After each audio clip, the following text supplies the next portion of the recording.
The first word out of her mouth wasn't my name. It wasn't hello. It wasn't even how are you. It was where's my money? No pause, no breath, just the same entitlement that had poisoned my entire childhood. I didn't answer immediately. Silence is a weapon, and I've learned how to sharpen it. She mistook my quiet for weakness. She always had. I used to think my mother loved me. Maybe she did, once, when I was small, when I was useful for photographs and bragging rights. But somewhere between my father's death and my brother's first tantrum, her love mutated. My brother was the golden child, spoiled, shielded, worshipped. He wrecked cars and she replaced them. He burned bridges and she rebuilt them. He failed and somehow it was always someone else's fault. And me? I was the provider, the soldier, the one who worked, earned, and quietly paid her bills while she sang his praises to anyone who'd listen. I told myself it didn't matter. That family was sacrifice, that one day she would see. The truth hit me in the ugliest way possible. I learned about the will by accident.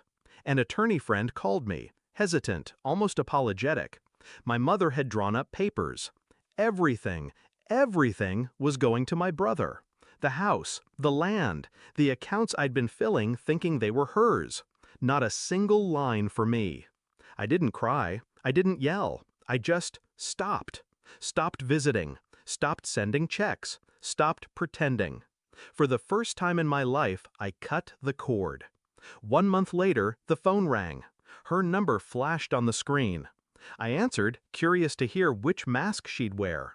But there was no mask, just greed. Where's my money? I almost laughed. Almost. But instead, I asked calmly, why don't you call your heir? I hear he's rich in promises.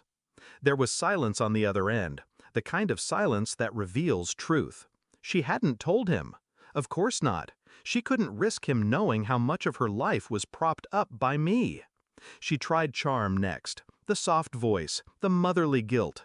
You know I need you. You've always taken care of me. Yes, I had, and she had weaponized it.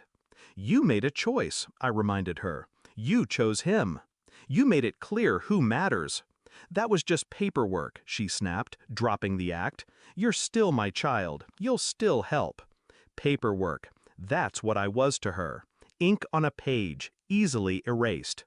I could have walked away forever. But no, I don't leave debts unpaid. Not hers, not my brother's. So I planned. Not with rage, but with precision. First, I called the bank. Every account in my name, every joint asset where my money had kept her afloat, I severed it. The utilities, the mortgage auto payments, the insurance premiums, gone.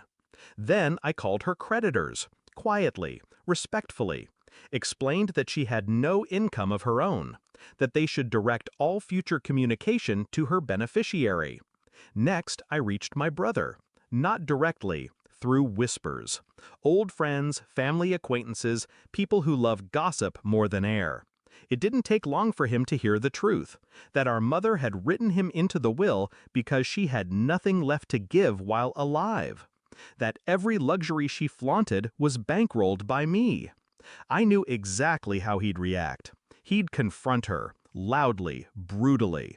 Because spoiled children don't like discovering the strings that hold their world together. The confrontation came sooner than I expected. She called again, voice trembling, not with sadness, but with rage. How dare you, she spat. He thinks I've lied to him. He thinks I'm broke. He's furious. Good, I said softly. Let him take care of you. After all, he's your future. Her breathing hitched. For the first time, I heard fear, real fear. Because she knew the truth, my brother wouldn't lift a finger for her unless there was something in it for him.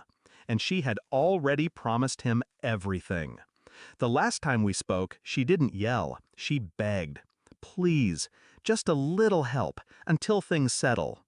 I pictured every birthday she'd forgotten. Every graduation she'd skipped.